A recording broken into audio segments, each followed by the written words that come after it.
Welcome back to another episode of the 716 Sports Podcast, the most original name in Buffalo sports podcasting. What's up, boys? Often imitated, never duplicated. Never duplicated. No one like us, really, if you ask me. For better or for worse, we are unique. Anyway, we're impossible to duplicate because of how bad we are. We got a great show today. We're talking a lot about the buzzing Bills. We had Kris Baker on, SabresProspects.com.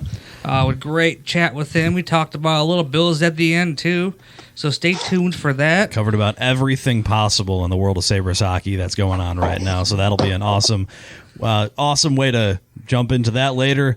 But before we get to Kris Baker, Justin, you put a finger up. I just wanted to plug my Xbox Series S raffle one more time. Oh, shit. Yeah, go ahead. I want to catch do that early Catch it right away. If you didn't catch it last week, we are auctioning off an Xbox Series S. All proceeds going to the 11-day power play. I'm not taking any money back on what I paid for. It's all going into the power play. If you want to enter, I'm doing the drawing January 8th, I believe, on Facebook Live. We'll host it on the podcast page, 716 Sports Podcast on Facebook as well. And if you're interested in joining, it's just $15 an entry. Hit me at Justin716 on Venmo or PayPal, JUSTEN 716. It's all for charity. I'm gaining nothing. It's all going to local charities, staying local, and that's all for the business. If you want to enter, we had a few entries last week. Very cool. Thanks to you that did.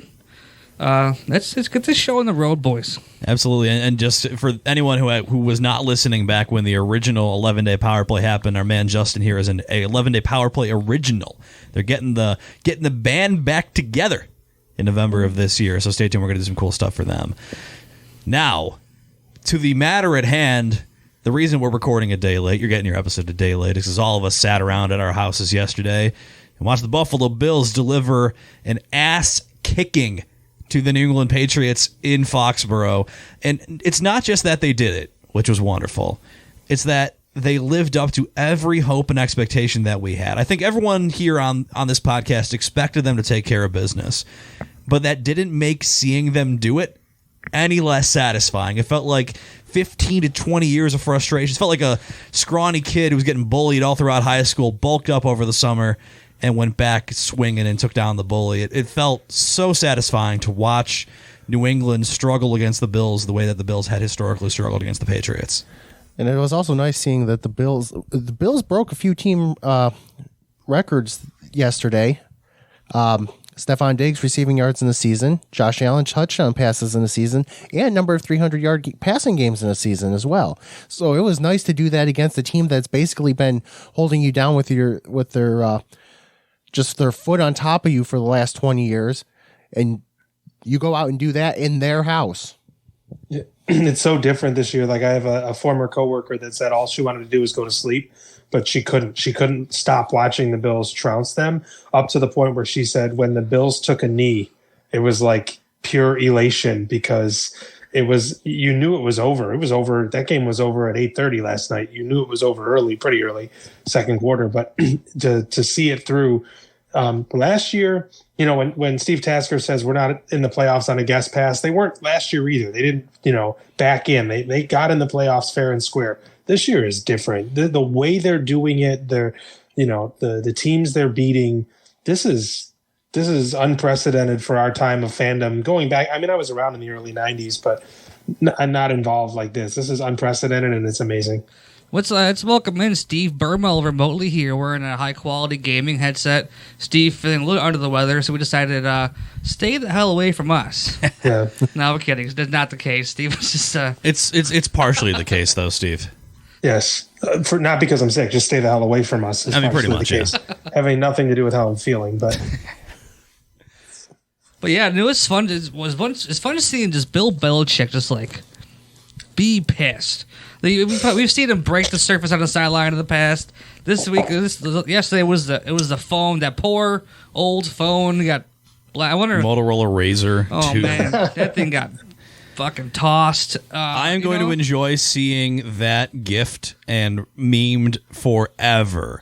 It's already happening, and it's going to be good to know that every time you watch that happen, on the bottom of that screen of him doing that, is a scoreline where the Bills are dominating the Patriots. Yeah, and we broke his soul they broke his soul that game. I want to say we weren't playing the game, but like when the second quarter was ending, and they had ample time to get down the field to get points, but he just wanted to get out of that half. They had 2 timeouts, didn't call any timeouts, running the ball, just wanted out of the half. And it's like, you never see that out of a Bill Belichick coach team. They're grinding for points at any occasion. I thought that was really interesting that he didn't try to at least get down the field for a field goal. The only reason the Bills didn't turn this into a 56-10 game the way the Patriots did back in the day is because they simply didn't want to and didn't have to. The only thing that stopped the Buffalo Bills, and even more specifically, the only thing that stopped Josh Allen to Stephon Diggs was deciding that they were up by enough and both those guys had earned some extra rest. They could have gone out there. Those 2 guys could have scored 2 more touchdowns playing the way that they were. New England's secondary was completely broken. They could not handle Stephon Diggs. And this was a day John Brown doesn't play. He comes back off of IR, but is deemed a close contact to Yeldon, so he's ineligible. Beasley was non-existent and then hurts his foot at the end. He's now week to week, so we can circle back on that and whether or not that's a little concerning. Maybe not short term, but maybe a little concerning for the playoffs. It is Stephon Diggs. It is Tywan Jones. It's Lee Smith. There was only one notable player in the receiving corps yesterday, and it just so happened that Diggs, and Mike you mentioned the records that he continues to set in this record-breaking season, something we've never seen a Bills receiver do.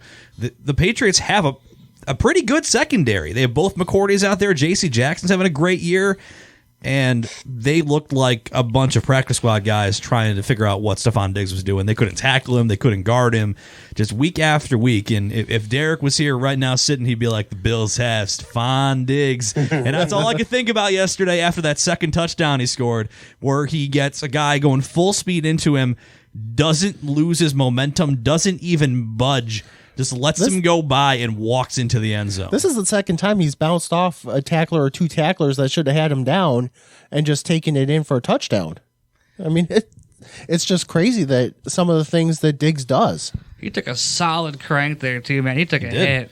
That dude has incredible body control. And you think back to what was the play that made Stephon Diggs a superstar? It was probably, I don't think anyone would argue, it was probably the Minneapolis Miracle, which is a play. Now, albeit they missed that tackle, but he still has to tire up the sideline, keep his feet in, turn around, and get down the sideline. And that was everyone's maybe first look nationally into, man, this guy has incredible body control. And just week after week, now that we get to watch him play after play here, there are very few players in the NFL who can dodge around tackles, make defenders so uncomfortable the way that he does. He just doesn't ever get tackled cleanly by the first guy who sees him. He's always dodging around. He's backing into defenders. He's spinning off of things. It's got to be frustrating to line up against him in space because of how just fantastic his footwork is. And it seemed like when J.C. Jackson was yapping at him along the sidelines after that one play, he just fired Diggs up more. Yeah, you know what you shouldn't do? Chirp Diggs in the first quarter because you broke up one pass that one time. I said to Steve, don't talk trash to Diggs that early. Wait till the 3rd or 4th quarter. He's going to make him angry and he's going to stomp on you. He put up the Tyreek Hill deuces on him when he scored the 50-yard touchdown. That was the best, dude. I'm just dying here at home watching it. And you could tell him and Josh were just toying with the Patriots.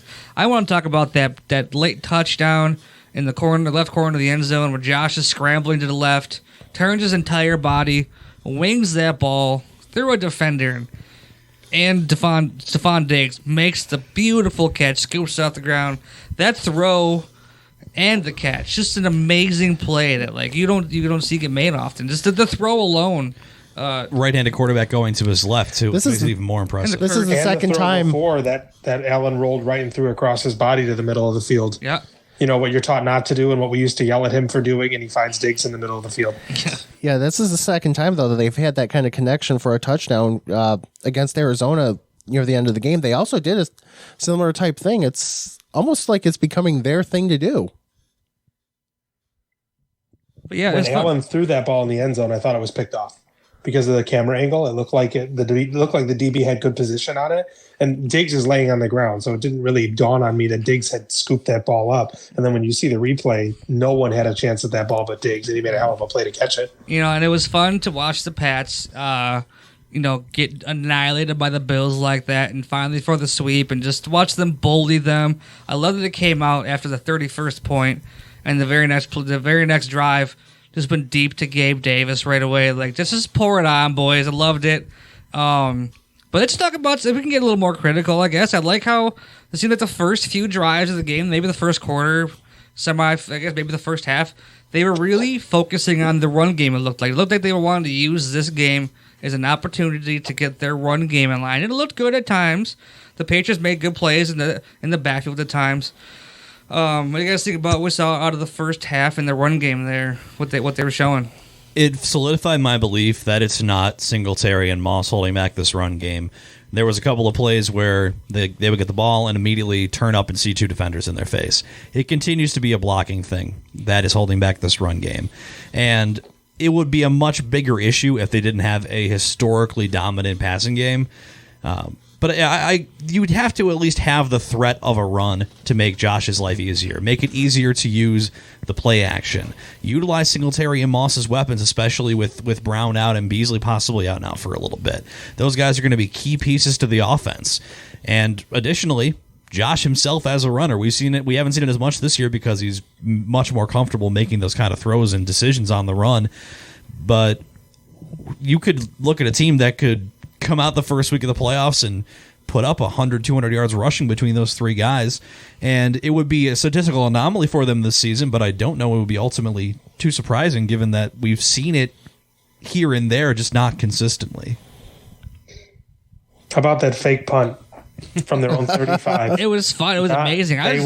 I'm surprised they pulled something like that out against the Patriots in a meaningless game, not save that for the playoffs, but maybe it wasn't even like a trick play. They just saw, I don't think it was even a trick play. He's out there. No one's looking at him. I think if it was a trick play, I don't think Jaquan Johnson's the one throwing that ball. Very true. I think they just have that as a read that if they ever have Saron Neal uncovered on that side, they just snap it to Johnson. Well, both the gunners were uncovered. New England showed a block formation and didn't get out. So now, Bajorquez is, I believe he's still the least used punter in the NFL. There are some guys, Mike, I know you posted in the Slack yesterday, Josh Allen has more touchdown passes than Corey Bajorquez has punts this year. That's how the offense has been humming. Well, but now you can't just line up. Holding. You get them out you can't try to block now against them because you know they have tricks up their sleeve. If you have to punt a couple times in a playoff game, it makes everyone's life easier. Now, every team has to game plan for that. And I think they tried to not to put too much on film, but they got a couple things there early. But that drive, let's not forget, they faced another fourth down. And we had a friend over that night, and I was like, if they don't get points here after that fake punt, because that fake punt only put them in midfield. Right. And then they faced another fourth down from like the 40, and that might have been when Allen bootlegged. Yeah, looked like the sneak formation, but he goes out right instead.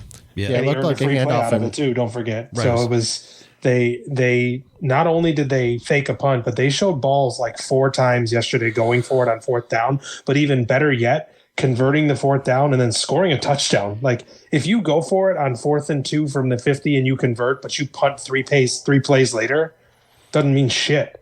The fact that they are showing the balls to go for it in these situations, they're converting creatively with bootlegs, and then 3 minutes later on the game clock, you're hanging up 7 points. Sign me up, because that is the most aggressive you could play, and I never thought a Sean McDermott coach team would be this aggressive, and I love it. I am here for it. Well, do you know what their percentage going for it on fourth down is?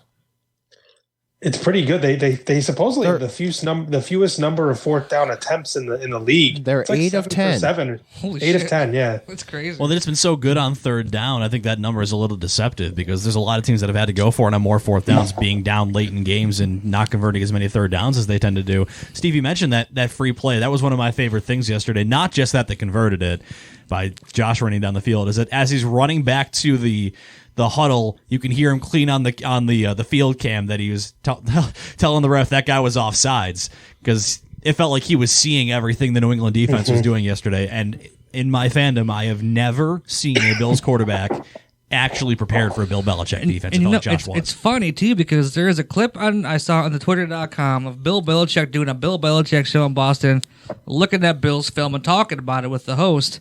And he mentioned this specifically, Josh Allen's maturity, and I was not afraid to use his cadence to get a team to jump offside and get a free play. So I'm surprised that defensive line wasn't prepared for it, or maybe they were, and the Bills had him on the ropes. But also about that clip, I don't know if anybody saw it, I don't know if any of you guys saw it, but it was really cool to see how just Bill Belichick knew everything about everybody on the Bills roster. This guy is dropping knowledge to this host about the Bills' rookie 4th-round pick. Knew where he's from, where he was picked, his position, like his name, like all this stuff about him. That's what makes that guy a great coach. He's just uber prepared. Off the cuff there, random thing. I just thought it was cool to see. Well, it says something to have a guy that's that prepared who then gets trounced like that. Like, I know he can't prepare his team that way, but that's the best thing that he does is have the book on every team. And the Bills were like, yeah, here's our book. We don't care. We're going to beat you anyway. Mm-hmm. Like, here's what we're going to do, and here's how we're going to beat you. And New England did this to Buffalo for 20 years.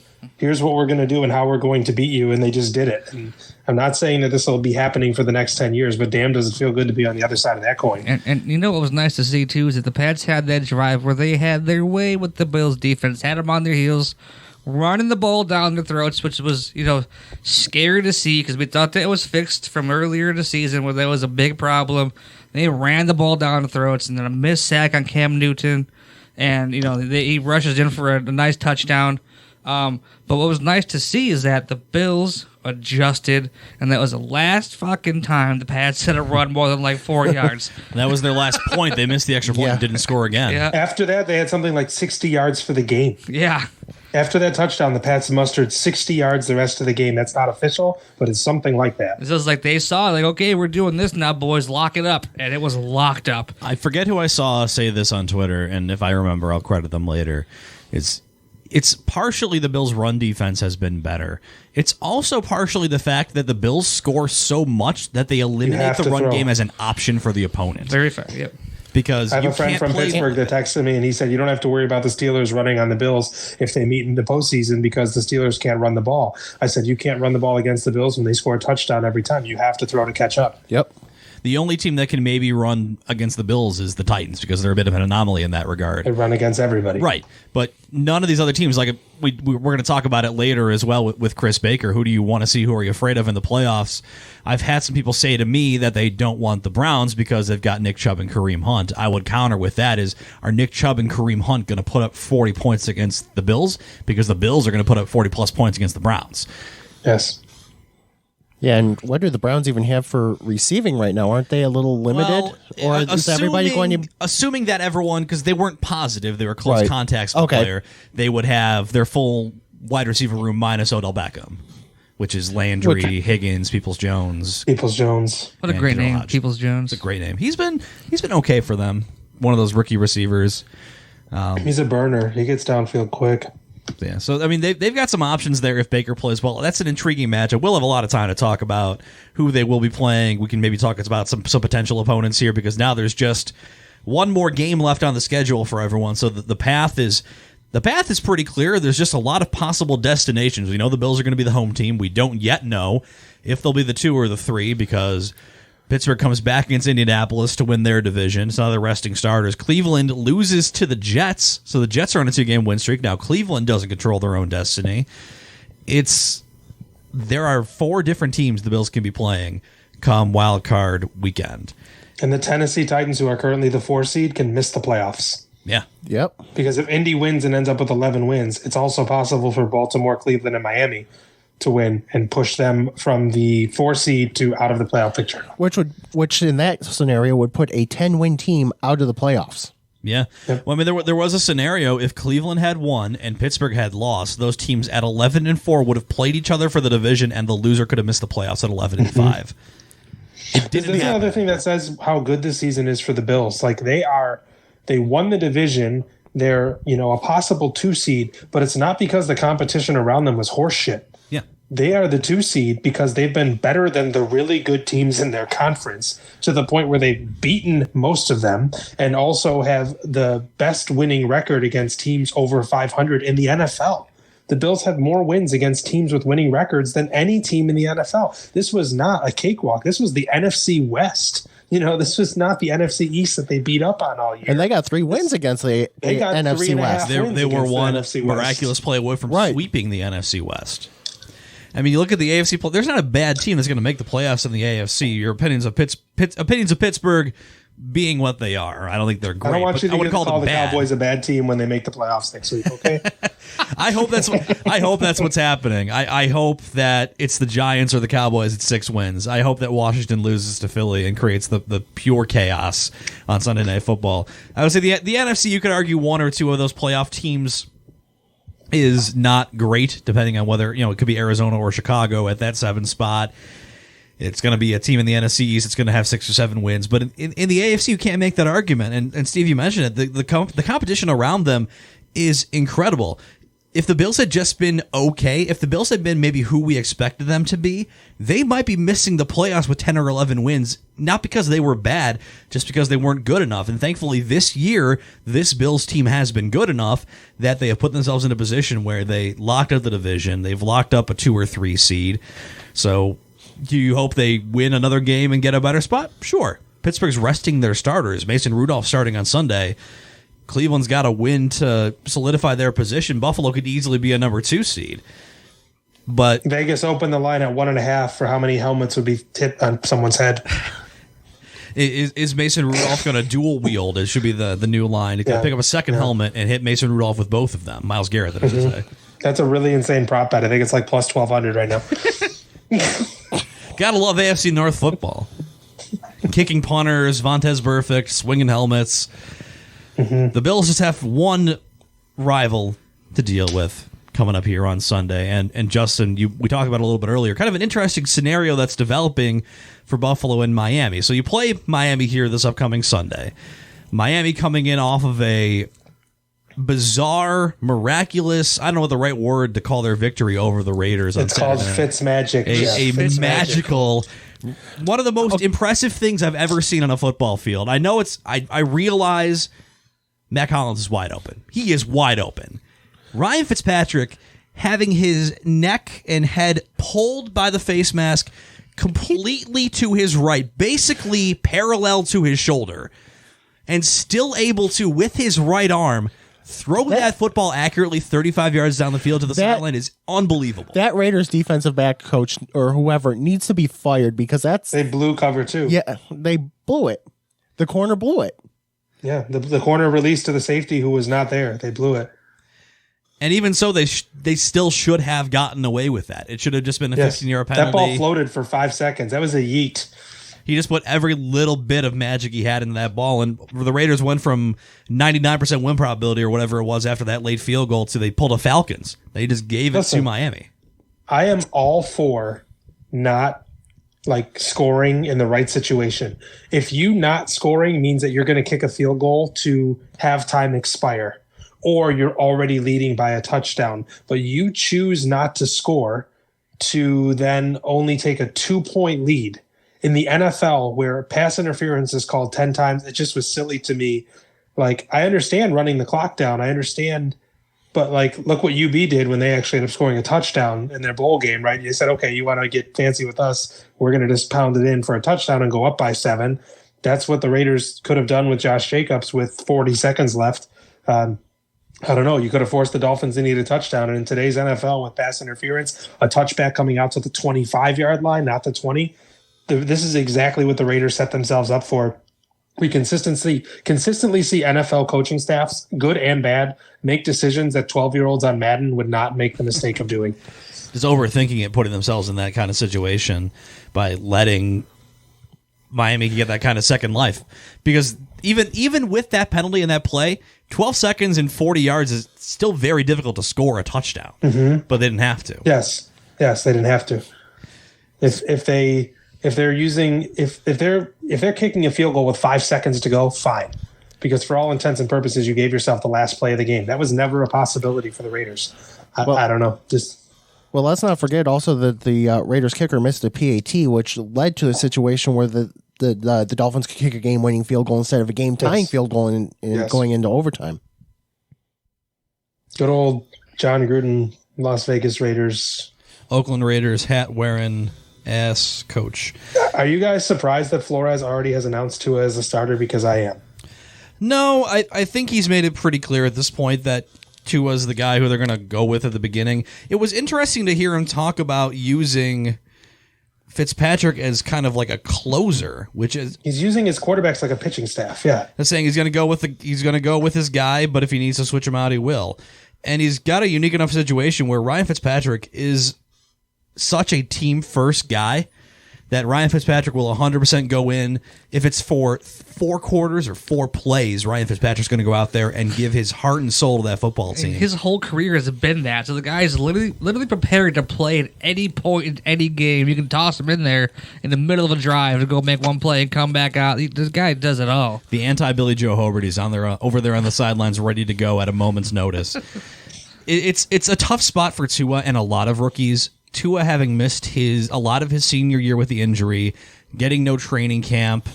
I don't think he was ready. I don't think they should have gone to him when they did to begin. Looking back on it now, I don't think they should have made the change when they were winning. If they were going to miss the playoffs anyway, then it's whatever. But they were in a position to make the playoffs when they made the switch. He's afraid to throw the ball. I'm not saying he can't. I'm not saying Tua doesn't have the arsenal to get the ball downfield. He's afraid to throw it. Fitz comes in and just starts throwing darts downfield to Gesicki. That ball was down the seam 35 yards. Tua, I think, is afraid to make that throw. I'm not saying he can't. But this is now, if the goal of the Dolphins is to make the playoffs, you need the guy that's not gun shy right now. Yep. And I understand you want to develop Tua. If the goal is to make the playoffs, then I don't understand how you play the guy that's gun shy and has 150 yards a game. I understand Fitzy turns the ball over, but shit, Fitz can throw for 350 yards and 4 touchdowns, which might be exactly what you need. Let's not forget, he almost beat the Bills doing that. Fitz threw the ball all over the yard against Buffalo, and it took a late touchdown and a great catch by Gabe Davis for the Bills to win. If the goal is not to make the playoffs, fine, let Tua develop and plan for next year. But if they're trying to make the playoffs, I don't understand it. I almost think that the Dolphins at the bye week looked at their schedule and like, I don't know if we really have that chance to make the playoffs. That maybe we're not good enough. Throw them out there. I mean, even though I wouldn't usually recommend throwing out a rookie quarterback against the Rams or the NFC West, but yeah, and he won that game against the Rams too. Right. I know that was a win by the defense more than it was a win by Tua. But let's not forget that Dolphins game where they're missing 2 pretty big pieces on defense. There, Edmonds was out, Milano was out. It's kind of a big deal for that Buffalo Bills defense. You're missing a guy that calls your plays. You're missing the other guy who will probably call your plays next in line. And then they got Dodson out there, another rookie that I think they both got hurt that game, right? And then Klein was out there sucking it up at the time. Very interesting. I think that the Bills have a much different game against the Dolphins. But I'm not a huge fan of playing the Dolphins in the playoffs because they're going to have them for a third time, possibly a second week in a row. Back-to-back weeks. It's a lot of preparation for one team. I don't like the odds. Third time's a charm. It adds a week to any given Sunday league. The Bills are a great team, but just one of those. I'm just afraid it's a football thing happening to the Bills. Playing a team 3 times, something's gonna happen bad. But I just hope the Bills go out there with backups. They let Josh get his 40 yards. I think it is. Mike, you're all get his 40 yards for the record. Hit him on a bench and just put out like a fucking false playbook. Change your language for a week. Don't put anything on a film for that team. I do like the idea of playing a rookie quarterback in the playoffs, though. Give me 2 in the playoffs. I'll take that. Yeah, I mean, it's such a unique situation because by beating Miami, you significantly increase your odds of playing in them in the playoffs. If you lose to Miami, there's actually not a single scenario the Bills can play the Dolphins if they lose to the Dolphins. If they beat Miami, slightly less than half of the possible playoff scenarios have 2-seed Bills versus 7-seed Dolphins in the wild card. It's just such a weird mathematical. We got 4 teams that are going to be right around that 11-5, 10-6 window. So many tiebreakers come into play. If Cleveland would have just won and Indianapolis would have just won, none of this would be happening. Things would be so much clearer. But 5 teams could have clinched on Sunday, and none of them did.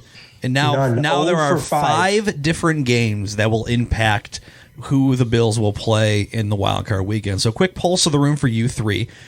I think everyone's going to give. If the Bills try to win, we would say the Bills would win this game against Yes. Miami. So let's just operate under the assumption that the Bills will win this football game, at least for now. Let's say they're making a hard push at the 2 seed, so that way they can kick Kansas City down the line as far as possible. They will automatically get the 2 seed no matter what. Right. They control their destiny for the 2nd seed. Because they beat Pittsburgh head-to-head. Right. Now, who do you think wins the Pittsburgh versus Cleveland game? Do you think Cleveland wins because Pittsburgh has their starters out, or does Cleveland pull a Buffalo from 16 years ago and lose to the Pittsburgh backups? I think the 4 of us can beat the Steelers right now. Cleveland's going to win that game. Okay. Indy looked really bad the second half. Did you see that Vegas opened up with, before the news even came out that Ben was resting, Cleveland opened up as 7.5-point favorites. Wow. That's absurd. The Browns haven't beaten the Steelers in how long? So Vegas knew something, and they must have thought that Mason Rudolph would be playing. But the line opened at Cleveland minus 7.5, which is crazy. So Cleveland, I think Cleveland's going to win. Where is this game being played? Is it Cleveland? I believe it's in Cleveland.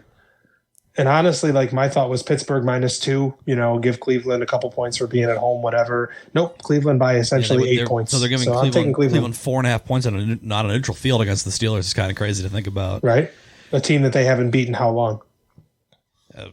Forever. Steelers have won It feels like the Bills 12. versus the Patriots kind of situation where they just never do it.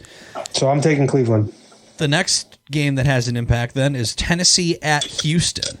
Now, Houston is falling apart. J.J. Watt's ripping everyone in the media. I don't blame him. That guy's giving his heart and soul to that team. Deshaun Watson has nothing around him. They just got blasted in the second half by the Bengals without Joe Burrow. Does Houston even have a chance against a Tennessee team that has to win? I feel bad for Deshaun Watson and J.J. Watt. I mean, I don't think they stand a chance this week. I think Derrick Henry's just going to run right all over them. And if Tannehill throws, I mean, it's basically over for Houston. Does Tennessee need that game? I believe there's a scenario that Tennessee can miss the playoffs. Tennessee's the 4 seed they can miss because if Indy wins, Indy has 11 wins and wins the division, and it's possible that Miami, Baltimore, and Indy would all have 11 wins, and Cleveland, and then Tennessee misses the playoffs. 10-6. Imagine Derrick Henry getting hurt in that game. Oh my gosh. Oh yeah, it's weird. I mean, I know J.J. Watt had a pretty probably motivating to the players in that locker room speech. Went pretty hard. I think that team comes out motivated. I don't know if it's enough to beat that very physical Tennessee team. I think Tennessee probably wins. So the next couple ones I think are the easiest ones of the bunch. Indy at Jacksonville. Colts have to win the division, get a home playoff game. Jacksonville is trying to lose and doing a great job of it. But they can win and they still have the 1 seed, so Jacksonville's going to beat them. I'm kidding. Totally kidding. The Gardner Minshew revenge game. Okay, Colts win. And then Baltimore at Cincinnati, and that game means a ton to Baltimore. That defense is kind of balling out right now. We talk about them not having Joe Burrow, but that defense has played strong. They're not great, but they're playing really physical and just shutting teams down when they need to. This is the thing. They're making the plays when they need to, and that's so important. That's going to be. I don't want to give it to the Ravens right away because if you can make Lamar Jackson play quarterback, we've heard it so much of Tyrod Taylor. He's not throwing the ball well this year. It's a whole different Ravens team when he's forced to pass and can't improvise. So let's look at both those scenarios then. So if the Bills win, Steelers lose, Titans win, and Colts win. If in that scenario the Ravens win, the 2-seeded Bills will host 7-seeded Indianapolis. If all those happen, but the Bengals defense stiffens up, holds Lamar Jackson off the board, they would then host 7-seed Miami. Because I believe in the scenario where the Ravens also win, the Colts, and the Titans, and the Bills win, Miami is the odd man out of the playoffs as the 8th team in the AFC. And we're talking about how good some of these teams are. It is crazy to think this is the first year there's even a 7th wild card. There could have been 2 11-win teams in the AFC missing the playoffs this year had they not added a second wild card and things shook out a little differently. That is crazy to think about. And there's not even a division winner sprinkled in there at 9-7. No. You know what I mean? It's not like that's the part of it. Like even the AFC South will be won by a team with 11 wins. Like it's not like there was one shitty division and the other 6 playoff teams are good. And the NFC is going to get in a division winner at best 7-9. That's every team's getting free dubs from the NFC this year. So, but even the NFC at the top. I mean, the NFC doesn't have the depth the AFC does for sure. But I mean, you've got Green Bay, New Orleans, and Seattle at the top. Green Bay and New Orleans have played with pretty much everyone. I think the AFC is by and far a deeper conference, but I think that whoever comes out of the NFC is still going to be it's going to be a formidable team. Yeah. I think Green Bay is the favorite, but you tell me that Drew Brees and Alvin Kamara can't score with those guys. I saw what Alvin Kamara did on Christmas. He won a lot of people a lot of money before Christmas dinner had even finished settling in their stomachs on Fantasy Football Championship Sunday. It's going to be interesting, and it's great to talk about all this happening in the background of a Bills team that no matter what happens on Sunday, no matter what had happened yesterday, and of course it's great that they beat the Patriots. It didn't even matter. Could have done whatever you wanted to. This team is going to be in the playoffs, and no matter who it is, I know we have our preferences. There is not a single team that can win that 7th seed or whatever, or the 6th seed if the Bills lose and Pittsburgh stays ahead of them. Not a team that can walk into Orchard Park in 2 weeks that I don't think the Buffalo Bills can beat. So are the Bills locked into 2 yet? No. Sorry, these playoff scenarios. 3. They're locked into 3, but at least they don't have to worry about Kansas City to the championship. These scenarios make my brain hurt. So if they win, they are the number 2 seed guaranteed. Yeah. If they lose and Pittsburgh wins, Pittsburgh's the 2, but if both lose, them the Bills are still the 2. I just want 2 out of 3 scenarios, the Bills are the 2 seed. Correct. I don't want to say. I hear everyone saying, "Here's who I want to play. Who I want to play." You know what I really kind of say? I think the Bills are better than every team in the AFC side of the playoffs this year. I think they're. Okay. The Chiefs, they're close. All right. I like the Bills against the Chiefs much more now than I did 3 weeks ago. I feel like, and the Chiefs are struggling. They struggled against a Falcons team last week. They're just giving away the Falcons are giving away wins this year, and the Chiefs struggled, and then the Falcons gave it away at the end. I'm not worried about it. Give me whoever we need to beat, and we're beating them. I don't care if we got to face the Chiefs in the second round. We got to beat them at some point. I don't care if it's the second round or the AFC title game. We got to beat them. They only can play them in the AFC title game. As the 3 seed, they would not match up. I'm just making the point. I'm just making the point. I don't remember if it was you, Steve, or who mentioned it on the show last week or 2 weeks ago. The advantage is you create a scenario where Kansas City can lose before they even have to play. We had this talking last week. Who's to say that Kansas City doesn't run into Tennessee and Derrick Henry runs all over them and they lose 27-24 and then you don't have to worry about them. It's funny because all throughout the season we heard about how good Kansas City is, and now even the experts out there are saying teams are catching up or maybe even are a serious threat to them. The Bills are, Tennessee. I think even Baltimore, maybe. The Chiefs remind me of like a very good NHL regular season team, kind of like the Tampa Bay Lightning. Yeah, they're flashy. They're maybe small and undersized, a lot of skill, and as the season weighs on their body, they consistently slow down every year. And this is the same thing. The Chiefs start hot; they look unbeatable, and then they kind of get close. They get into close games. I think it's what the Chiefs really look like to me, and it's a deep playoff run for that team. They're dealing with some injuries right now. When's he going to be back? Anybody know when Allaire's back? They don't know for sure. Yeah, and because he's on IR, he has to miss at least 3 games. Le'Veon Bell just not filling that'll get very well. And it's interesting with that team. Yeah, they're running Darrell Williams now because Bell's still really the change of pace back. It's interesting. I was surprised to see Atlanta really shut them down for 3.5 quarters and then drop an interception in the end zone and miss a field goal the most Falcons way possible to blow that game they played very well in. I wonder if Atlanta maybe figured some things out. I think about Chase Young running off the field after they beat Pittsburgh, saying that, I know Baltimore lost that game against the Steelers, but Chase Young ran off and told the media basically after the game, was like, yeah, we watched the Baltimore tape and they showed us a lot of things and we used those to beat the Steelers. The Steelers went on to lose 2 or 3 in a row at that point. I wonder if maybe Atlanta has something on tape that other teams can use now. The Falcons just didn't have the talent maybe to execute it, but clearly they game planned something well that made Mahomes uncomfortable. It took Tyreek Hill largely out of the game. I know he was a little banged up, but maybe the absence of Clyde Edwards-Helaire in the running game is bigger than people anticipated, and that would be huge. We talk about the first matchup and how Kansas City didn't have to throw the ball. Well, there's a big scenario in front of you if the Bills and Kansas City meet in the playoffs and CEH is not back. they're damn well going to have to throw the ball. That's going to be a very different game. Not that Mahomes can't win a game like that, but Kansas City wouldn't be able to roll out the same kind of playbook and mentality they did to keep Josh Allen off the field the way they did when those teams met back in the regular season. And passing in wintry conditions could be tough because even Kansas City gets cold and snowy. Yeah. We keep talking about facing Kansas City, and the teams that you talked about, Miami, Baltimore, Indy, Tennessee, which of those teams are fired up to play Buffalo in the playoffs? No one's fired up to come to Orchard Park right now.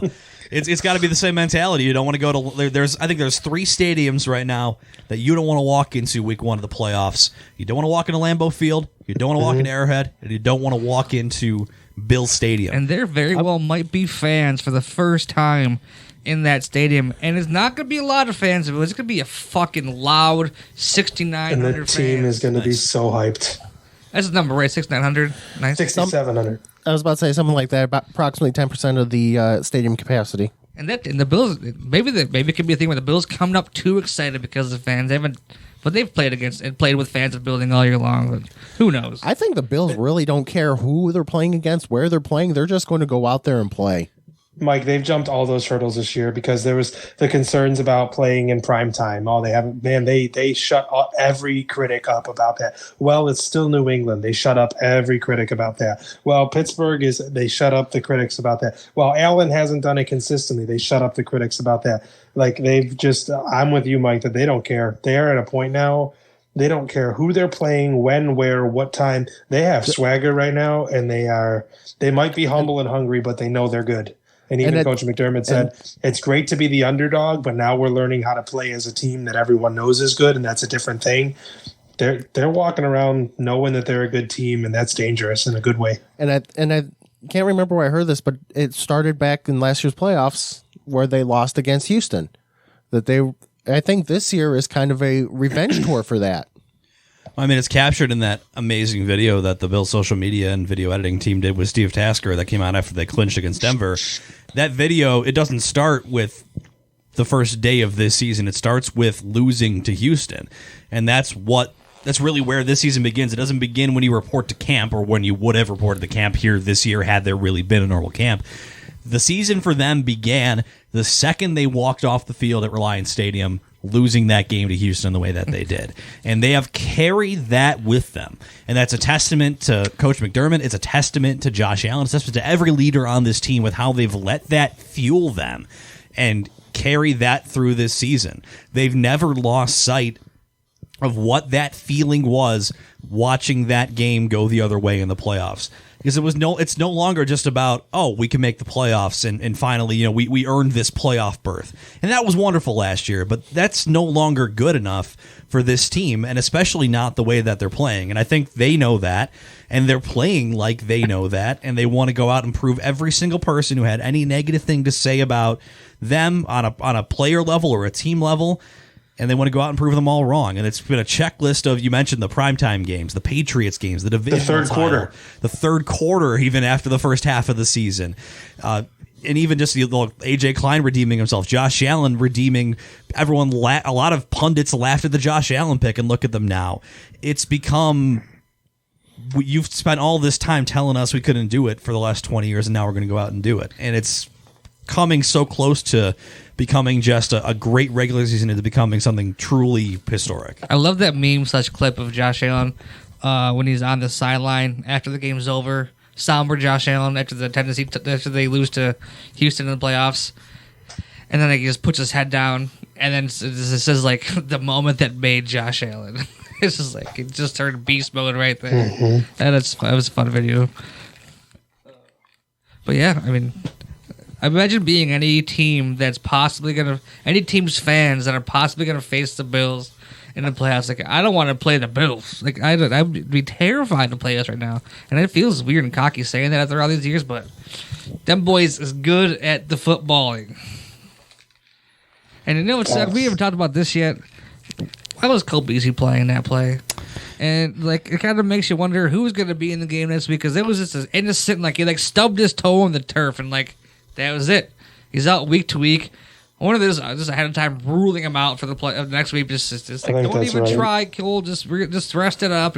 He was walking off the field, which is nice. Little limp, But you want that guy agile as possible, you know? And you can't even call up, what's his name, Kumaro? Because he got picked up by the Saints. He's gone. Yep. Hey, we got Duke Williams. Well, they theoretically will have Brown back. Yeah. Yeah. And, you know, I think McKenzie can probably fill that role super well. He's also a very shifty slot type receiver, but he's always in motion doing different stuff. But I'm not, you know, I don't think he'll be ready for the playoffs. It didn't look that bad. The official announcement by McDermott is week to week. Yeah, that's that. Yeah, week to week. But that was tough to watch. Like, dang, get up. Yeah, I mean, it's you're gonna miss him on the field, but you just laid a smackdown to New England, and he was 3 catches for 17 yards. He basically didn't exist in that game. So you can definitely succeed without him. It is going to rely on Brown, Davis, Diggs, Knox, but only on plays where I'm impressed that he catches the ball. Because he made, after he dropped that touchdown, he made 2 really damn impressive catches in the next couple of drives. And that's the most frustrating part about him, is that you know that he can catch anything thrown to him, because you've seen him catch the tip ball on 4th down where he's coming back against his momentum, going down to the ground. I thought that ball didn't have a chance, and he makes that catch. That's why it's frustrating. It's not just that he doesn't have great hands. If Evan Ingram drops the ball in the end zone, Giants fans are like, well, you know he doesn't have great hands sometimes. Dawson Knox drops that ball, you're mad because you know that he's going to go out there and make some sort of one-handed catch while doing a cartwheel. Knox making the hard plays but can't make the routine ones. It's frustrating. It's the collection of Dawson Knox things. It's like, you know, it's the dumb penalties at the worst times. It's like the bad drops at the big times. But, you know, when he can step up, the guy's got skill. Listen, 9 out of 10 times it's a great meal. The other time you get food poisoning. Yeah. You just hope that you can only throw the ball 8 times and move on with your life. Playing Russian roulette with your bathroom time and throwing the ball to Dawson Knox. So the Bills, Dolphins, I mean, it's going to be weird. This is usually the part of the show where we start trying to pick who we think is going to win. We don't know what the Bills are going to do. We don't know how much Josh is going to play.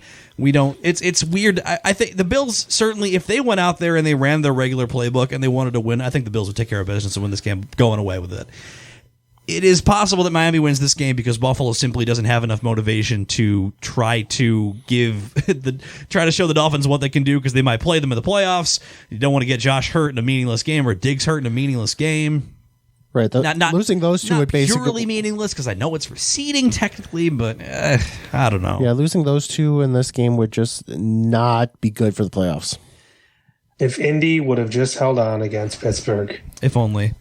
It would be nice to have when was the last time the Bills actually had a meaningless game for non every year, Jeff. Week 17, almost my entire life. Yes.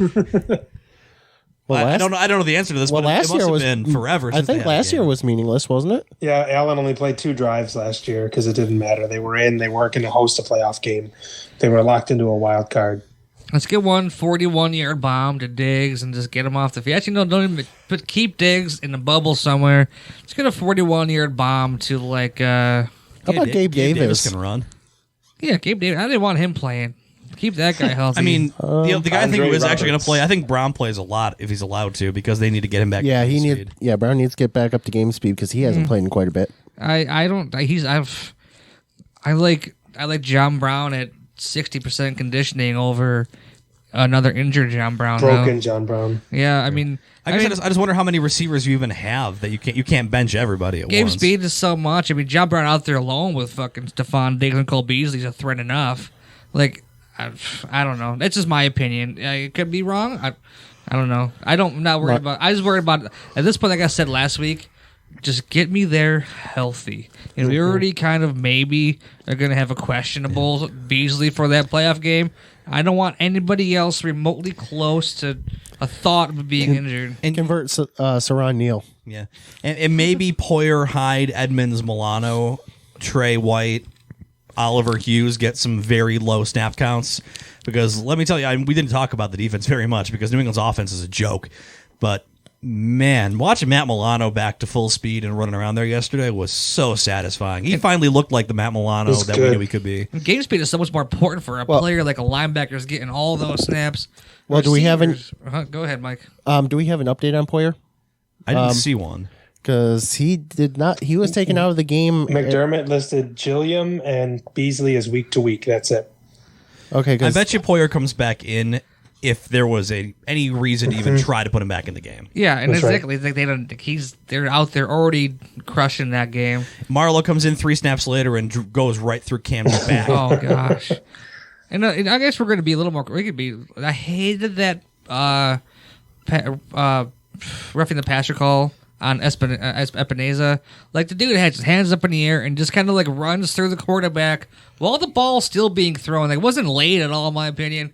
Kind of fell on him because he had his hands up trying to avoid. Like, maybe that's what it was, but like it's his forearm hitting him in the helmet, but it's fundamental but, like, defense. His hands are up to take away the throwing lane. Not even his hands are up to keep him from throwing the ball, and then his arm hits him in the head. And actually looked more like I'm not tackling this guy to me. It looked more like arms up, like I'm not doing anything kind of deal. That's what it looked like to me. But I don't know. The guy was actively trying not to like take the penalty. And what kind of bothered me was seeing how shook Trey White was after he got that PI call. Like they kept showing him 3 plays later, still complaining about it. That's what I don't want to see in the play. Yeah. Not used to getting those calls. You got one taken back a couple weeks ago. Like, you got to let that fall, because if you're still complaining about it 3 plays later, it's in your head and it's going to come back and bite you in the next or second play. Like, especially since you really did interfere with the guy. I mean, he was a step early. Would you like to see them let defensive backs play like that? Yeah. I think it's reasonable to hope that they don't call that. But you also can't say that you didn't get there a step early because you did. Well, you look, he kind of gave a little pull on the outside arm. Left bicep. Yeah, kind of. You can see a little tug, and that's probably what the call is for. I mean, who was it though on the Bills that got turned trying to make a catch and nothing? Was that one of the ones? I think it was Davis. It was Gabe Davis down the left sideline. Yeah, I mean, pass interference is just not consistent even within an officiating crew. Well, unfortunately, there is basically 0 penalties in the NFL that are called consistently. Good. Well, some of them you can understand why, but I mean, pass interference is pretty obvious when you're turning a guy.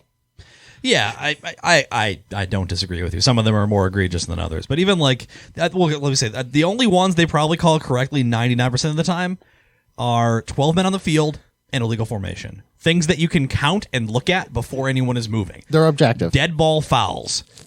Those ones they usually do get. Once anyone starts running, all bets are off. Oh crap, they're moving. This is hard. And I know that's because there's legitimately 22 guys who are faster than anyone in this room, bigger, stronger, and everything. But you're also being paid to try to be consistent. There's also 7 officials watching these 22 guys, so basically you're technically only watching 3 guys each. And we know they have the ability to replay review things if they wanted to. They just got their egos hurt. So that's enough about NFL officiating for one day, because it had 0 impact on the game because the Bills took the pages out behind the woodshed. We're stopping because we don't want to get fined by the NFL. Yeah, Marshawn Lynch. So we talked a lot about the footballs, and we plugged this interview 52 minutes and 35 seconds ago. In true 716 Sports podcast fashion. Yeah, so we chatted with Kris Baker, Sabres prospects, and we had a full hockey talk. So we're not going to even talk hockey after that interview because it's a half an hour long interview. 35 minutes. Call it an interview would be a disservice to Kris. It's really just a full hockey segment with him along for the ride. Yeah, fair enough. We have a hockey segment with Kris Baker. It was his first interview of the season, it sounds like, so a lot of opinions you likely haven't heard yet. So we're going to pause this. I'm going to plug in old Kris Baker right now. Welcome back to the 716 Sports Podcast. Joined now, very excited to be joined by Kris Baker. I keep telling people we have Mr. Sabres prospects himself, Kris Baker, on the show. So, Kris, thanks for taking some time out to record with us on this Bills Victory Tuesday. Sabres training camp roster coming out, World Juniors in full swing. We appreciate you taking some time out to chat with us. No, anytime. It's a pleasure to join you guys. It's been a crazy year. It's like we're almost done with the year, and like all of the sports are kind of coming to a head now. It's a pretty good time to be alive here in Buffalo sports. A lot of time to hole up and watch hockey film? Yeah. You know, that's I've never had that problem finding the time to do that, you know. But yeah, World Juniors going on. You know, hockey's been going on for a while. It's just been kind of all over the place, you know, and But yeah, no, there's a lot happening. I think there's a lot of energy behind some of these Sabres kids that are playing at this tournament right now, the under-20 tournament, and they'll be testing their skills shortly against the big boys here in a matter of days, it sounds like. So, Kris, we alluded to the World Juniors there. For any listeners who haven't been as tuned in as maybe we have, what are some quick thoughts you have on whether it's Cousins or Johnson or Quinn, or what has really stood out to you so far here early on in this tournament for the Sabres prospects? You might be surprised to hear me say this, but I think the tournament has kind of sucked so far. I mean, it started Christmas Day. It's a tradition. I'm not going to say the tournament's jumped the shark, you know what I mean? But you have Canada sitting in this division, and they're just steamrolling everyone. It's not fun. It's not fun watching a team score 16 goals in a game. I'm always excited to see the U.S. team play, especially this age group. We're going to be coming up in the next couple of years where just with family members that I have playing, kind of as peers for some of these guys. So you have a lot of insight into a lot of these kids when they were like 13 or 14, like Ryan Johnson. I remember watching him play when he was probably a peewee or bantam when I was out in LA, watching my nephew play. There was all this buzz about this Ryan Johnson kid, like the best kid in California. So to see where he's come in 5 or 6 years and now he's on that blue line for Team USA, it's exciting to see just these kids progress. And Pat, by the way, probably warned you. My dogs like to make noise, so there they were. Sorry about that. But no, as a whole, I think we're going to start coming into some good games here. It's been, kind of a slow start to the tournament. USA, though, Johnson looks good on the blue line. He's not getting a ton of minutes, but I mean, it's really all about Dylan Cousins right now. This is kind of his, he's announcing himself more broadly to the hockey world, just playing that marquee role for Canada, especially with Kirby Dach going out. So there's going to be a lot of noise here from Cousins as they get into the medal rounds, and that's going to probably be the big storyline for Sabres watchers anyways coming out of this tournament. With Cousins, it always kind of felt like he had to join the Sabres this year just because of the rules with the Canadian hockey that he would not be eligible for the AHL. People that would say he wouldn't be ready for the Sabres, in my opinion, why are they going to send him back to the WHL where he's going to score 90 points in 50 games? And it seems like that's not even competition for him. I don't know if that's going to season him any further. You are way more of an insightful take than I have on this, but it always felt like Cousins was going to be invited to the Sabres roster, but now with COVID, it feels almost more apt to happen. It's pretty much a lock. I mean, I can't see him going back to juniors, even in a normal year, no pandemic, no virus, across the globe. I think he would have been here. I think you look at last year, probably those last few weeks that he played leading up to last year's World Junior Tournament, you had kind of seen everything that you needed to see from him. He was just dominant last year. Right around American Thanksgiving, and of course, when you're in the hockey business, you have to say American Thanksgiving. You can't say Thanksgiving. But so he went into that tournament last year with a lot of momentum. He wasn't a marquee player last year. Went back, just kind of kept doing his thing, and it was pretty clear, especially in the second half. If you weren't convinced going into last year's World Junior Tournament that this guy was, going to be in Buffalo or in the NHL the following year, you definitely saw it when he got back from the World Junior Tournament last year. So, that's part of the evolution of me, I think, too, watching prospects for so many years. A lot of times, I would have said, he's not ready, throw him back, always kind of maybe set the bar low or, be too patient. And that's a problem that I have. I think I'm just too patient with a lot of these players, But with Cousins, it's pretty clear. Like, he's a lock. He'll be here. Whether they start him on this taxi squad, and I don't know if we need to talk a little bit about that, but because that's kind of a new feature to this brave new NHL. But I don't know if they're going to ease him in or what. I think they're almost going to have to, see if he can develop chemistry. But he's in Buffalo. I mean, he's not going back to the WHL. I just don't see any way that's happening. 2 follow-ups to that. One, I was impressed with him in the preseason last year a couple times, showing off his size and skill, even in the NHL at that level. Justin, we noticed that he was noticeable out there. And then with the taxi squad, one of the things that I was wondering is if the taxi squad is even going to be eligible to practice with the main roster because of COVID. Isn't the idea maybe to keep some guys away? And that would be one of my concerns. And if I'm wrong, correct me. It would be one of my concerns if he's on the taxi squad, if he's not skating with the NHL players regularly, is he going to be ready to jump into the NHL lineup or as ready as he could be. So he can definitely practice with the team. The taxi squad, normally they keep them separate.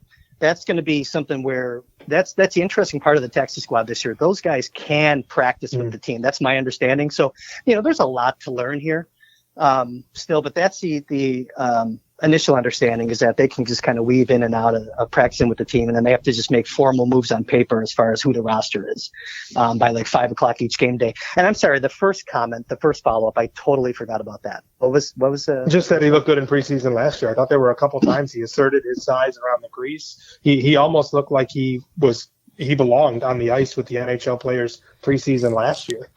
He could skate with them last year. He's got the body type for sure. Long arms, long skating stride. You know what it was? It was like those back-to-backs. I think that's where he really saw or felt what that grind is and what it's going to take to play in the NHL at that level of competition against the strength of opposition. That's the one thing where he probably wasn't ready for that last year. But I agree with your statement and just your assessment of how he looked mixing in with the guys, and these are the best players in the world. He totally fit in. And it was that second game. It was like 2 games against Toronto where it was just like, oh, man, you know what? His legs were dead. At like the second period, it's like, okay, this is what he needs to take away, from this experience and prepare himself moving forward if he's going to be here next year. And that's one of the things we're going to be looking for. It's a compressed schedule this year. These kids, they're not only going to be thrown in, Cousins will be 19 years old. He's going to be thrown into a role and he's going to play NHL minutes. It's like, how does he hold up and be consistent in a compressed schedule? That's going to be an interesting storyline. It's going to tell a story about, the depth of the lineup and how they can succeed beyond Eichel. So speaking of the depth of the lineup, the Sabres training camp roster revealed here over the last few days. A lot of expected names, maybe one possibly unexpected absence in Ukko-Pekka Luukkonen. If you look at this roster, other than obviously the Eichels and Halls and Dahleens of the world, is there anyone or a couple of people that you're particularly interested in seeing maybe where they end up in relation to the roster this year? Yeah, there's a couple really compelling storylines. So what Ralph wanted to do here, it's pretty clear. They had a limit on the number of guys that they can bring in. And he strategically brought, obviously the no-brainers, the guys that you mentioned, the incumbents. But then those guys that they felt, they're basically telling you, here's who we feel is really close. Rasmus Asplund and Arttu Ruotsalainen. And that's kind of what I was getting at with that whole long preamble there. A storyline that you really want to pay attention to is how does Arttu Ruotsalainen look as he transfers up a level? He was clearly the best offensive producer, very dominant player in Finland for the past 2 years, really. And came to camp last year, looked okay, sent him back, and he just kind of went back and did his thing. Kind of like Cousins. He figured out, he kind of got some exposure. He figured out what he needed to do to get better if he wants to compete and be in an NHL lineup. So I think him coming back with a lot of momentum is going to be a really cool storyline to follow. I am looking at Casey Middlestat this year, 22 years old. I think 90% of Sabres social media fans that are engaged have already declared him dead. And I don't know if that's, I don't know if that's true. Like if that's like a fair statement. He's still young. I think Kevin Adams said it really interesting today. He's like, sometimes when a young player has been around and he's been in the organization for a while, you sometimes forget that he's a young player. And that's like totally the case with Casey Middlestat. He just turned 22 a couple months ago. And, I usually say, hey, let's evaluate guys 5 years after they're drafted. He's kind of right in the middle of that right now. It's a big year for him, for sure. I'm not making excuses for him. But if he went back, he and his 2 brothers historically have worked out in the summers with Erik Rasmussen, former Sabre, first rounder. And, if he put the work in, it should show. And he can compete. He'll be right there in the mix with those guys like Ruotsalainen and others battling for those final, 3 or 4 forward spots. So those are the kind of guys that I'm looking for. No surprise. I pick all the young guys and prospects that I'm paying attention to. There's there's other guys on there. You mentioned Luukkonen. And I don't know if you guys want to get into him a little bit, but I mean, he's important. Okay. Because what's the plan? Like if you look at the Sabres goaltending, what's the plan after this year? And it's such a crazy year. It's like they're chomping at the bit to get him over here to work with them. The situation just doesn't really make that happen right now. So they have to be patient and get some definition on what's going to happen with the AHL. As soon as that shoe drops on the AHL, then they know what the plan is for Luukkonen moving forward. But right now it's in the holding pattern. If your ears are ever ringing, it's because I tell the story all the time about you on the Instigators the morning before round 1, and you said there was one goaltender in the draft that was worthy of a first-round pick, and it was UPL, and then he falls to the Sabres in the second round, and that made me really excited that they selected him because you were pretty candid about it, and it wasn't like you said that after they took him, oh, he was a first-round talent. You said the morning of round 1 that, hey, if there's one goaltender in this draft worth taking in the first round, it's Ukko-Pekka Luukkonen, and here we are talking about him 3 years later. You know, he looks so much better now, too, than he did then. Just more polish to his game. You know, he was a guy that he was always real big, and bigger guys a lot of times look slow. And he's not slow, but he's just, you know, he's very, first of all, the Sabres love him because he makes everything really easy. He wants to get better. He wants to put the work in. You know, he's not like, he doesn't have these passive aggressive tendencies. Like, goalies are weird. You know what I mean? Like, I grew up with one. They're weirdos. And this is one kid who seems to really have his head screwed on straight. So from that perspective, I like it because he's calm, he's poised, and a goalie, you know, that whole rhythm, that whole calmness kind of permeates through the team like a wave out from the crease, you know. So I think that's really important. But his developmental cycle has been really good too. They're going to be patient with him though. So, you know, that's why they want to get him over here. They look at, you know, the Sabres are an organization that has done a lot of work into, you know, identifying trends and analytics to understand, you know, it's like the whole Malcolm Gladwell outlier series, you know, 10,000 hours. You know, they have it mapped out with how many AHL minutes a goalie needs before he's going to be in the NHL. And Luukkonen's got a long way to go. So you're probably looking at, you know, hopefully this year's not a wash, but their plan, you know, even if this was a normal year, you would have seen him in Rochester this year and then next year also. So, I mean, really think about this. He's going to, you know, the plan would be to complete his entry-level contract, 2 more years left on that, and then you can start to see him make a push. And that goes back to my point. It's like, what's the plan with the goalies? Like, that training camp roster does not look good. You got to think like they want him to stay over there while he's probably getting starting minutes, you know, and you know revisit it next year when contracts are up. But that's probably the plan, right? Yeah, I mean, right now. So they're thinking the plan is right now with not like everyone's pessimistic about the AHL. Yeah. You know, I think they said, hey, we want to start in February. And that's a nice plan on paper, but it's just really, I mean, it's gotten quiet, put it that way. So I think the plan is right now is they're just going to stash him over there still. You know, in the next couple of days, you'll probably see TPS Turku, the team he's with in Finland, announce that he's going to extend his loan agreement. They'll likely keep him there for the rest of the year, and then they'll get him over here and figure out what to do with him. You know, taxi squad, or at least get the FaceTime, get him with the development coach, just restart that relationship. You know, they're living like we are right now. Everything's Zoom. You know what I mean? It's like, you know, but it's, you know, magic happens when you get FaceTime with people, you know, and so they're just kind of, everyone's just being patient with him, but he's kind of a key to this whole thing moving forward in terms of the goaltending puzzle. So it's like super, super important if you're really taking a long view with this organization. So I just kind of want to circle back to the Middlestat thing and kind of Tage Thompson too. I'm glad you said that because I'm on the same train as you with the, I guess, frustrated social media stuff that I see because I still think I'm still very much on the Middlestat train as well as Tage Thompson. He gets the same flack on social media. Middlestat's tough. Like he's been in tough positions on this team. He's playing mostly third and fourth line minutes, and if you're playing on those lines, you're playing against some bangers in the NHL. And he's not like his body's not matured into a man's body yet. And he's been strapped with some terrible wingers to center. And Tage, what's your outlook on Tage this year? I think Tage, for his size, he moves like a gazelle on the ice. He's so smooth, and he has the hands. He's just got to decide when to use them better.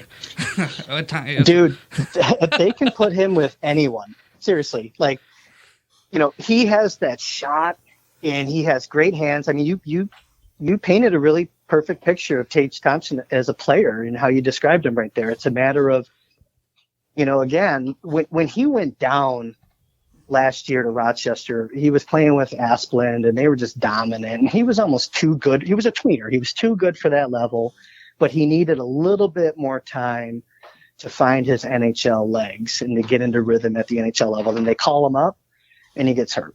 It's just like typical Buffalo sports. First shift. I think though that he's a I don't want to call him a wild card, but he has every ability to come in and be a 20-goal scorer in the NHL. Like as soon as maybe this season, if everything falls the right way. They have all these new pieces. You got Stahl coming in. You got you got new pieces that you have to manage, and with that comes you have to find chemistry. And the reason I look at Thompson, I say, hey, it's probably going to take time for him to kind of find his NHL legs. It's like you're not getting preseason games.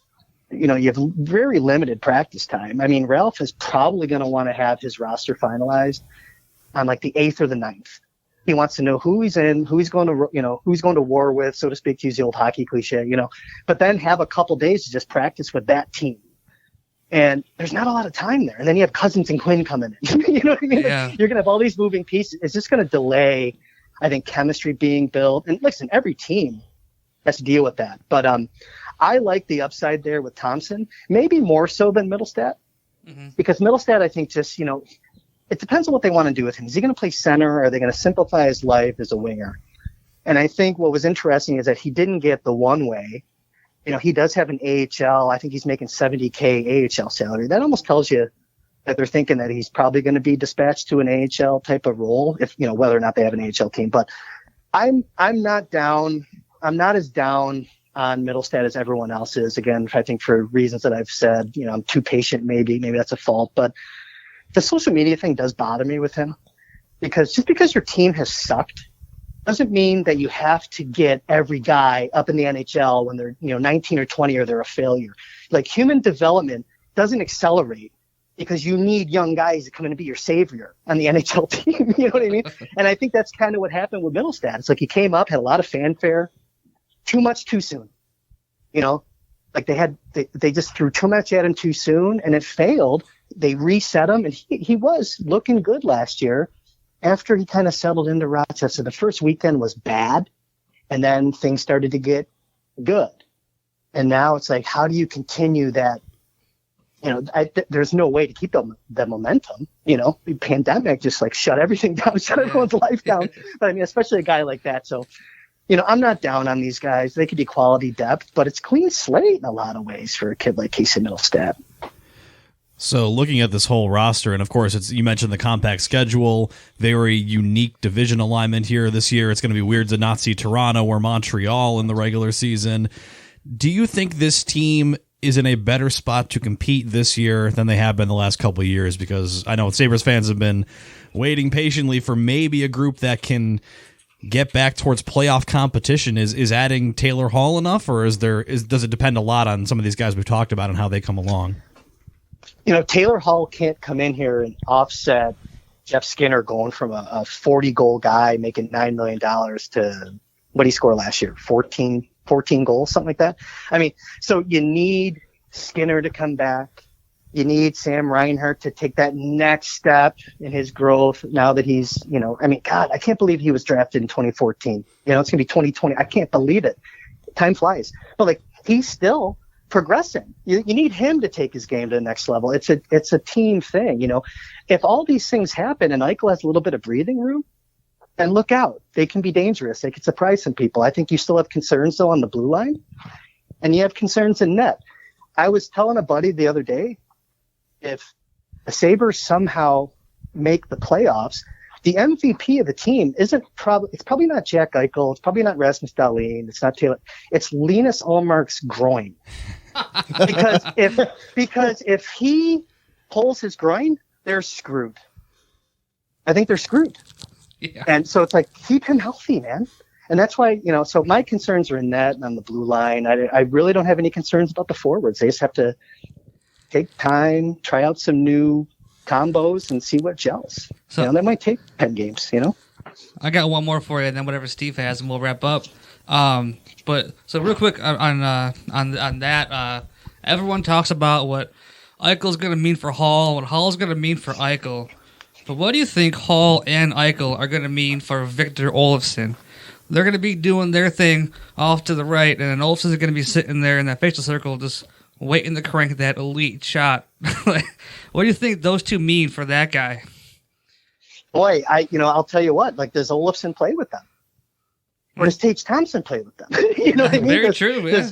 Does Zemgus Girgensons, like, do they get real crazy? Because, like, I think it's a foregone conclusion that Hall and Eichel play together. I mean, I think Ralph almost even said that, like, when he was doing the whole recruiting pitch. By the way, Ralph runs the show over there. I think it's pretty clear, right? Like, so, if Ralph wants those two to play together, well, he's the coach, number one. But, I mean, like, the whole organization seems to be run by Ralph. I think, though, he's going to play them. But there's this other way to look at it too. Like, you always look at how they use Crosby in Pittsburgh, and he's, they'll put him with like two, middle of the road guys that have good shooting skills or things like that. And he makes them better, and then it allows them to kind of spread out their talent.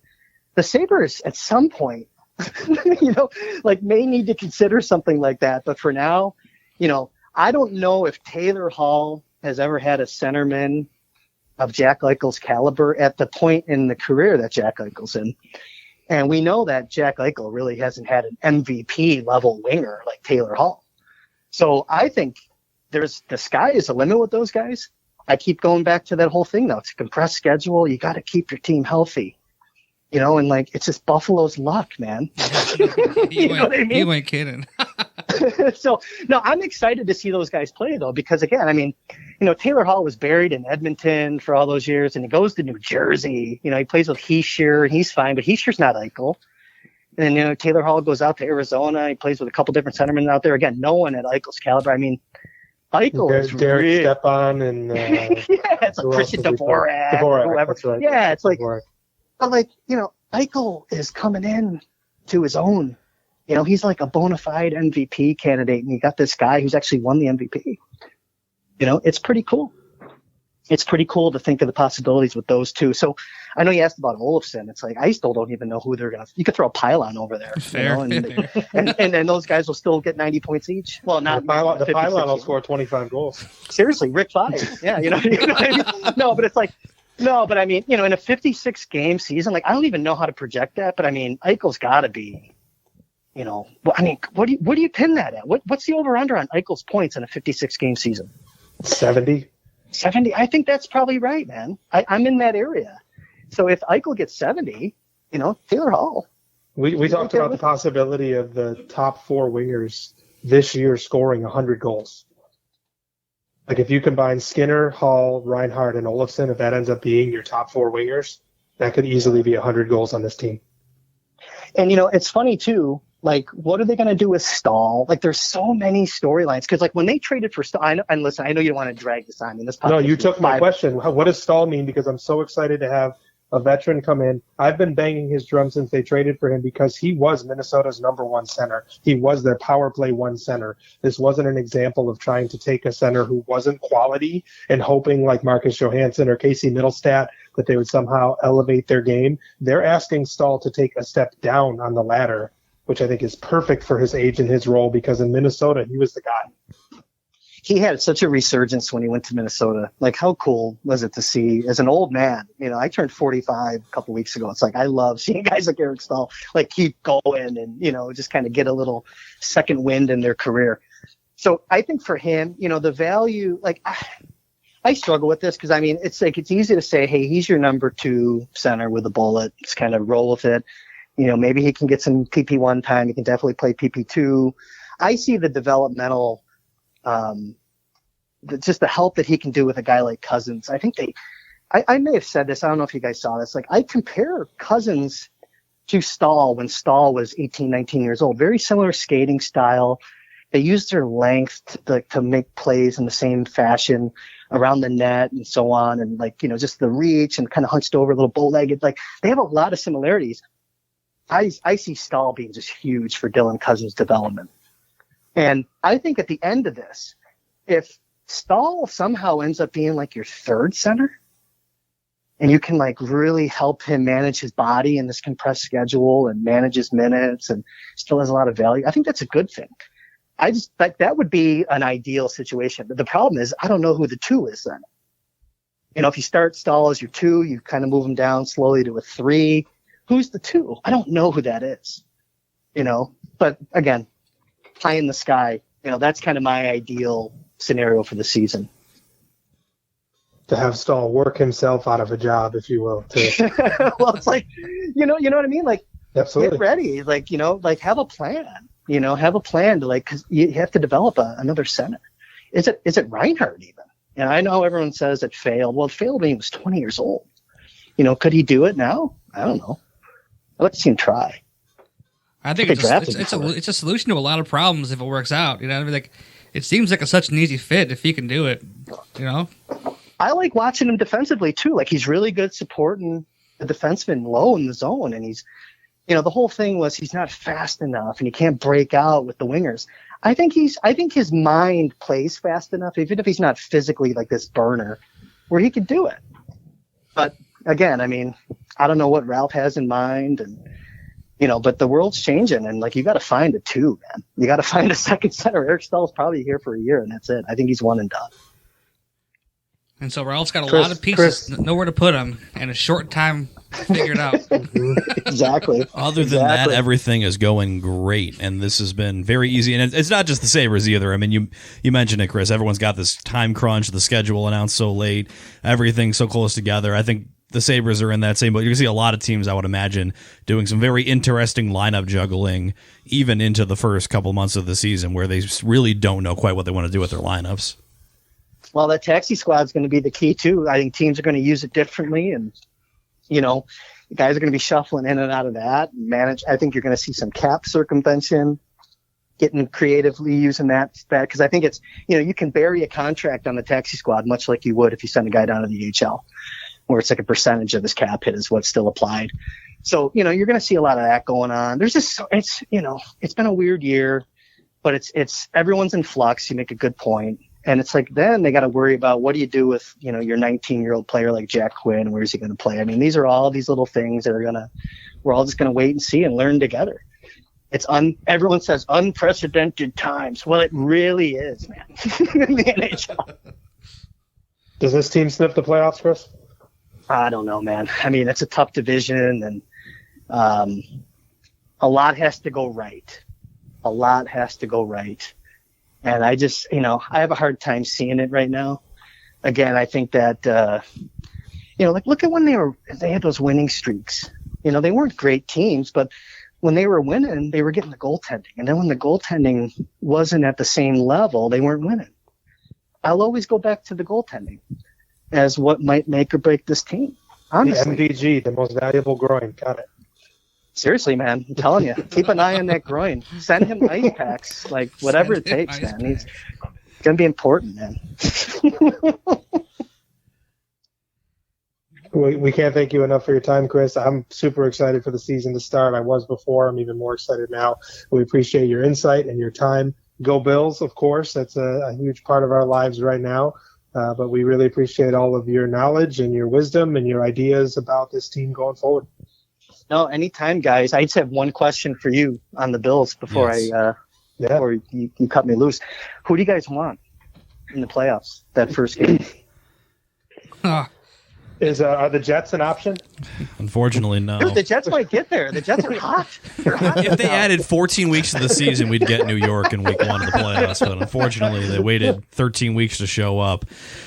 Speaking solely for myself, selfishly, I kind of want the Titans again because I think they would handle that team right now. The Titans or Cleveland. The only team that I maybe want to avoid a tiny percent is Baltimore. Yeah, I'm not really into Baltimore. Yeah, I think they'd be tough. If you can, I think they'd be tough. Baltimore's kind of like when we had Tyrod Taylor. If you can force Lamar to play quarterback, you're good. But his improvisational skills are terrifying. And the one team I kind of not into playing is the Dolphins for a third time. I don't like those odds. You got a team back-to-back weeks preparing for you 2 weeks in a row and to see you for the third time. Just not a huge fan of that. It's weird, man, because you finally get to exercise the demons of New England after all of those years, and now the Dolphins are going to be a pain in the Bills' ass, I think, for a couple of years here. The next 4 or 5 years, they look pretty good, man, and they're not at the Bills' level, obviously, but I don't know. It's like the AFC East. It's like back to where we were in the late '80s when Marvin Levy was. They don't even know who their quarterback is next quarter. They don't even know who's going out there to start the second quarter on Sunday. I'm not afraid of the Finns. No, I wouldn't be afraid of them this year. I'm looking at it down the road. It's like, man, those are going to be some pretty good battles. It'd be they nice have for the Bills. 4 Top picks 5 in the pick? first 2 rounds this year. They got Houston's first round pick, which is going to be way up there. That's what makes them scary. It's not so much who they are right now, like you mentioned, Chris. It's just that this team is pretty good and they're getting better, and they're going to get a huge influx of talent over the next couple of years on top of that, which I think the Bills can keep pace with it, but they're certainly in a position to become a contender very quickly. They might become that new thorn in the side the way that the Patriots were. Maybe not to that level because the Patriots were on a whole different level, but the Dolphins are very quickly in a position to be right there with the Bills. Well, I hope springing that question on you didn't screw up one of your segments that you already had planned for this, but I was kind of curious. I'm interested. First time for everything. Hey, listen, man, I'm used to dealing with Pat Moran. You know, everything's very regimented, very structured with Pat. You know. Yeah. But no, I think for me, by the way, and I'll just get this out and then I'll be done. I promise. I think it's the Browns for me. I just I hear you though on Tennessee. Like there's so many reasons to want a piece of them again, but I think I just want to beat. I want to see the Allen Mayfield playoff matchup, and I want Baker to go down. You know, I'm sick of the commercials. I'm just I'm just kind of tired of it.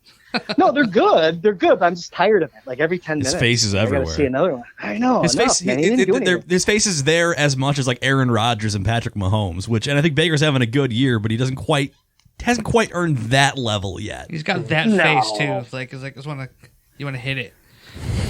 Exactly. And then they can plant the flag. Like I know he did that in the visiting field. Yes. You know what I mean?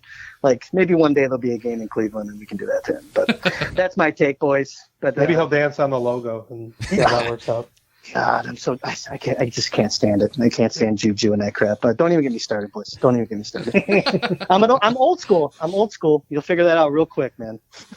So are the Bills. That's why they beat Pittsburgh the way they did and talked about it the way they did. I love it. Well, hey guys, thanks again for having me. Thank you. This was wonderful. I feel like no one's wanted to talk to me for like 9 months. Well, now you're going to get the floodgates opening because hockey season's only a few short weeks away. And because our podcast is so huge, you're going to be so in demand. Like that. Everyone's going to listen to this segment and be like, I can do that, but I have better questions. And I quite frankly know. Well, you guys know where to find me. I'll hop on with you guys anytime, man. I appreciate it. Awesome. Thanks, Chris. Thanks for your time. Take care, fellas. All right. And thank you to Kris Baker for spending a lot of time with us here tonight. 35 minutes. I'm all about the timestamps today. It's about a 35-minute chat with Kris Baker there.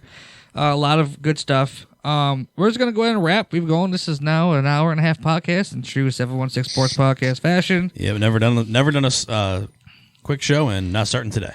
Thank you to Steve for making a strong effort to still be a part of the show and calling in remotely here and burning his cell phone battery to a singy crisp. Yeah. Last show of the year, boys. Oh, well, yeah, here we are. See you guys next year, eh? But